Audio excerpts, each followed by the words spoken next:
Alors Jab, ce sont les initiales de Julia Ana Barrera, ou Julia, je ne sais pas comment. Ana Barrera, elle est d'origine espagnole. Et c'est aussi un terme technique de boxe.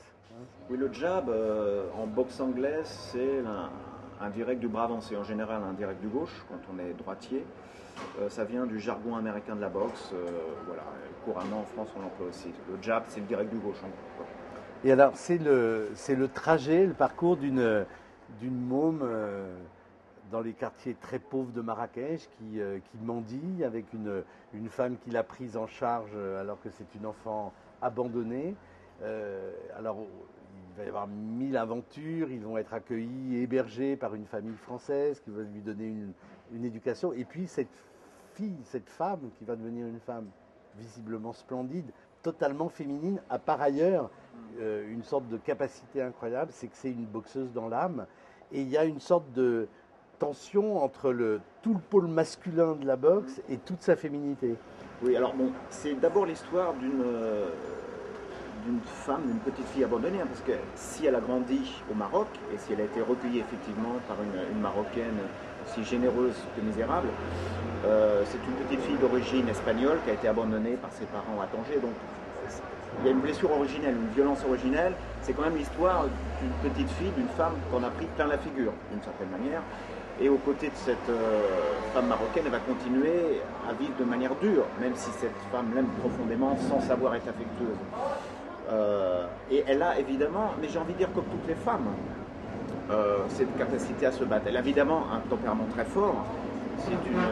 C'est une combattante, elle est instinctivement, elle sait bouger instinctivement, elle sait frapper, elle sait cogner. Voilà. Et si vous voulez, il m'a semblé que raconter l'histoire d'une boxeuse qui soit en même temps entièrement femme, mère, elle a eu un enfant, etc., mais qui assume totalement toute la violence que hommes et femmes portent en eux, qui l'assume, qui sait la donner, qui la vit dans son corps,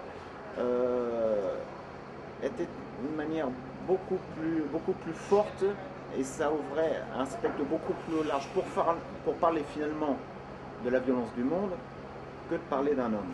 Parce que c'est une violence qu'il faut apprivoiser aussi, et la technique est là. Parce qu'elle a cette sorte d'impulsion, et en même temps, elle va passer dans des registres très différents. Elle va faire de la boxe thaï, puis de la boxe anglaise, et puis elle va avoir et de la danse, et Dieu sait que ça va être important. C'est très dur, la danse, ça apprend la discipline. Et elle va s'écorcher les pieds. Enfin. Il y a une grande souffrance, pour des raisons en fait qui tiennent encore une fois à la violence de la vie.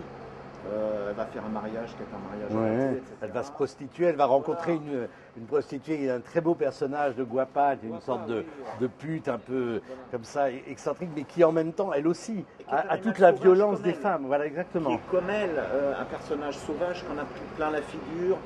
En fait, mon propos, j'ai l'impression, c'est toujours de qu'est-ce que la violence du monde fait aux gens. Qu'est-ce que la violence du monde fait à un maître. Et comment une femme, comment une petite fille qui va devenir une adolescente, qui va devenir une femme, comment et pourquoi cette petite fille va devenir un jour une boxeuse professionnelle.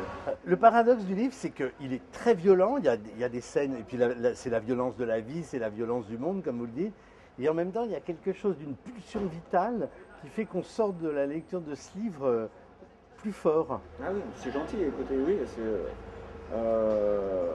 effectivement, je crois que c'est la caractéristique de Jab, le personnage, d'être quelqu'un qui se couche jamais. Quoi. Elle est indestructible, elle se battra toujours, elle vit des choses très très dures qu'elle assume seule. Mais la boxe, c'est pour moi le moyen de parler de la vie, de la violence et de la forme et de la force extraordinaire que peuvent avoir les femmes.